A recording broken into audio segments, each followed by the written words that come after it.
Hello, my name is Chris Bianchi, and my speech today is based on my fascination for how our food can be ruined or changed by scientists or tests. Do you ever recall the saying, "You are what you eat"? Well, did you consider that what you're eating could be possibly genetically modified? In my opinion, the government should be putting GMO labels or genetically modified organism labels on any product that has been genetically modified. People deserve to know what they are eating and if it can be harmful in any way, shape, or form possible to anybody in our society. Now, the first thing that I think of when it comes to food is allergies. Oh, do these candies have gluten in them? Bars, do they have peanuts? These questions are asked on and on, day by day, repeatedly in any local supermarket. And this is becoming a worldwide problem. I will give you one example. Soy. Soy is commercially available in genetically modified varieties. This does sound good at first, but consider the possibility that somebody is allergic to soy. It doesn't matter. Genetically modified soy and conventional soy, they're not different compositionally at all. This is only the start of what is yet to come.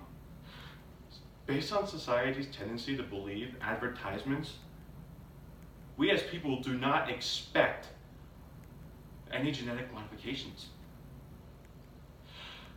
Now the consumer has to research if there's any milk or dairy, eggs, wheat, nuts of any kind, or even shellfish in their food products.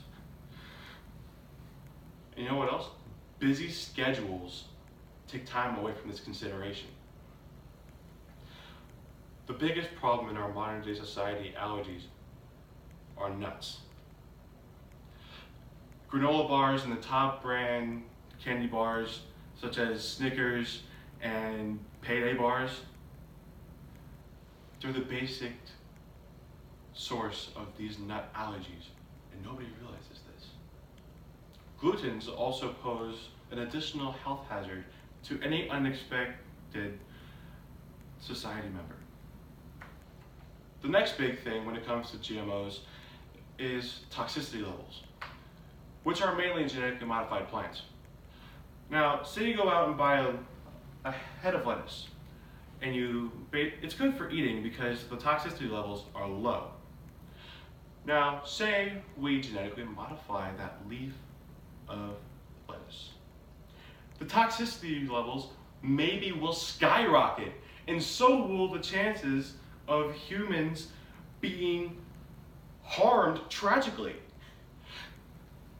Serious food poisoning, and even death can happen just because of a genetic modification. The last major thing when it comes to GMOs is antibiotic resistance.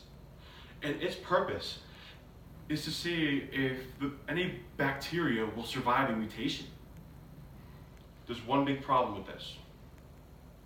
We don't know the risks of any of these tests. No observations have been done in a controlled laboratory environment. So, why? On a positive note, biotechnologists are encouraged not to use these antibiotic resistance bacteria. But the more problems we create, the more questions asked, and more answers that we will never be able to find an answer to. In conclusion, GMO products need to have their labels. Consumers should know what they're getting when they buy food from a grocery market, and if it's genetically modified. For our safety and for our health, we need to know this.